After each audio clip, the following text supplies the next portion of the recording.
ഇത് ശരിക്കും പറഞ്ഞാൽ കേരള സമൂഹം വെറും ഒരു വൈസ് ചാൻസലറെ നീക്കി എന്നുള്ളൊരു വാർത്തയായിട്ട് മാത്രം കാണേണ്ടതല്ല. ഇതിൻ്റെ ആഴങ്ങളിലേക്ക് പോകേണ്ടതാണ്. ഏത് സംസ്കാരമാണ് ഈ വിദ്യാർത്ഥിയെ ഇങ്ങനെ ഈ BFA അത് മാത്രമല്ല 15-16 വർഷത്തിന് ശേഷം വന്നിട്ടാണ്. അതെ, 2001 2005 അല്ലേ? കോഴ്സ്. അതെ, അത് കഴിഞ്ഞിട്ട് അയാൾക്ക് മാത്രമല്ല ആ വിദ്യാർത്ഥിക്ക് 30-ലേറെ വയസ്സുണ്ടാവും. അതെ, അല്ലേ? അതെ. 30 40 അടുത്ത വയസ്സുണ്ടാവും. ഒരു 20കളിലൊക്കെ അല്ലെ പിന്നെ കൗമാരപ്രായത്തിലൊക്കെ ഇത്തരത്തിലുള്ള വൃത്തികളിൽ കാണിക്കുകയാണെങ്കിൽ നമുക്ക് മനസ്സിലാക്കാൻ പറ്റും. ഒരു കേരളത്തിൻ്റെ അന്തരീക്ഷത്തിൽ ഒരു 30 കഴിഞ്ഞ ഒരു വ്യക്തിക്ക് പോലും ഒരു എങ്ങനെയാണ് ഒരു പൗരനായിട്ട് പ്രവർത്തിക്കേണ്ടതെന്നുള്ള ഒരു തിരിച്ചറിവില്ലാതെ ഒരു വിദ്യാഭ്യാസ മേഖലയിലേക്ക് വരാനും, അല്ലേ? അപ്പോൾ അത് നമ്മുടെ ഒരു പ്രബുദ്ധ കേരളം എന്നാണ് പറയുന്നത്.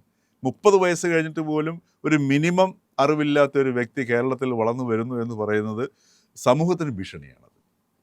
അപ്പോൾ ആ രീതിയിൽ ഒരു നമ്മുടെ കേരളത്തിൻ്റെ സംസ്കാരത്തെ നോക്കിക്കാണാനായിട്ട് ഉള്ള ഒരു സംഭവമായിട്ട് നമ്മുടെ സംസ്കൃത സർവകലാശാല, ശ്രീ ശങ്കരാചാര്യൻ്റെ പേരിലുള്ള സർവകലാശാല, പലപ്പോഴും എല്ലാവരും നമ്മുടെ ബുദ്ധിജീവികളും ഇടതുപക്ഷക്കാരും ഒക്കെ ഇതിനെ കാലടി സർവകലാശാല എന്ന് പറയുന്നതിൻ്റെ കാരണം അവർ ശങ്കരനെ അംഗീകരിക്കുന്നില്ല. ഈ ശങ്കരൻ്റെ എന്തെങ്കിലും ഒരു വരി വായിച്ചു നോക്കാൻ തയ്യാറുണ്ടോ ഇല്ല. വായിച്ചാൽ മനസ്സിലാവുമല്ലോ. അല്ല, ഇതാണ് അതിൻ്റെ പ്രശ്നം. ശരി, ഒരാൾക്ക് നിങ്ങളെ ശ്രീനാരായണ ഗുരു ശങ്കരനെ ശ്രീകൃഷ്ണനായിട്ട് ചേർത്ത് വെച്ചിട്ടാണ് അദ്ദേഹത്തിൻ്റെ അനുകമ്പ ദശകം കവിത എഴുതിയിരിക്കുന്നത്. മനസ്സിലായില്ലേ? അപ്പോൾ ഒന്നുമില്ലെങ്കിൽ ശങ്കരാചാര്യരെ മനസ്സിലാക്കാൻ ശ്രമിക്കുക. മനസ്സിലാക്കിയിട്ട് ഇദ്ദേഹം പറഞ്ഞത് വിഡ്ഢിത്തരമാണ്, അപകടകരമാണ്, നമുക്ക് മനസ്സിലാക്കാൻ പറ്റും. ശങ്കരാചാര്യരെ വിമർശിക്കപ്പെടാൻ പറ്റാത്ത വ്യക്തിയൊന്നുമല്ല. ആരെ വിമർശിക്കണം.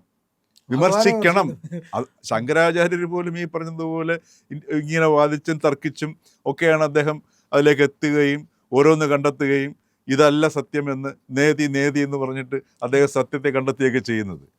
ഇതൊന്നും അറിയാതെ ചുമ്മാ ശങ്കരാചാര്യർ പിന്നെ വേറെ ഏതോ ഒരു ജീർണതയുടെ പ്രതീകമാണ് എന്ന് പറഞ്ഞിട്ട് ഇവരൊക്കെ അടച്ചാക്ഷേപിക്കുകയാണ്. അതുകൊണ്ടാണ് ഈ ശങ്കരാചാര്യ അങ്ങനെയാണെങ്കിൽ ഒരു കാരണം ആത്മാഭിമാനം വേണം അവർക്ക്. ഇപ്പം ശങ്കരാചാര്യരെ അംഗീകരിക്കാത്ത ഒരു വ്യക്തി അവിടെ ജോലിക്ക് പോകാനെങ്കിൽ പ്രൊഫസറായിട്ടോ അല്ലെങ്കിൽ അസിസ്റ്റൻറ്റ് പ്രൊഫസറായിട്ടോ ആരായിട്ടാണെങ്കിലും പോകാനെങ്കിലും തയ്യാറാകരുത്, അല്ലേ? ആ ഒരു ആത്മാഭിമാനമെങ്കിലും അവിടെയുള്ള അധ്യാപകരും അവിടെ ഈ കയറുന്ന സിൻഡിക്കേറ്റ് അംഗങ്ങളൊക്കെ കാണിക്കേണ്ടതാണ്. ശങ്കരനെ അംഗീകരിക്കുന്നില്ലെങ്കിൽ വേണ്ട. അതുകൊണ്ടാണ് ഒരു ബോധപൂർവമായിട്ട് കാലടി സർവകലാശാല എന്ന് പറയത്തുള്ളൂ. സംസ്കൃത സർവകലാശാലയെന്ന് പോലും ഇവിടുത്തെ ഈ ചില പ്രൊഫസർമാർ പറയത്തില്ല. അതിൻ്റെ കാരണം എന്ന് വെച്ച് കഴിഞ്ഞാൽ സംസ്കൃതം അധികാരത്തിൻ്റെ ഭാഷയെന്നാണ് പറയുന്നത്.